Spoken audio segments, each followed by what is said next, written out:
زندگی رسم خوشایندی است.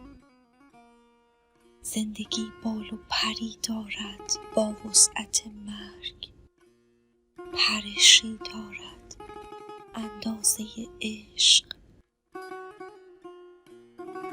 زندگی چیزی نیست که لب طاقچه عادت از یاد من و تو برود. زندگی جذبه دستی است که میچیند. زندگی نوبر انجیر سیاه در دهان گس تابستان است. زندگی بعد درخت است به چشم حشره.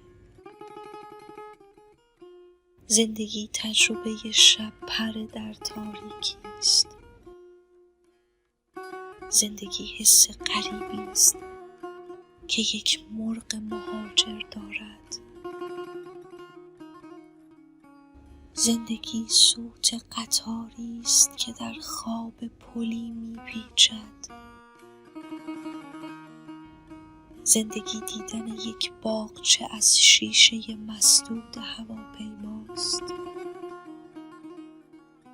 خبر رفتن موشک به فضا، لمس تنهایی ما، فکر بوییدن گل در کره‌ای دیگر. زندگی شستن یک بشقاب است. زندگی یافتن سکه 10 شاهی در جوی خیابان است. زندگی مجذور آینه است.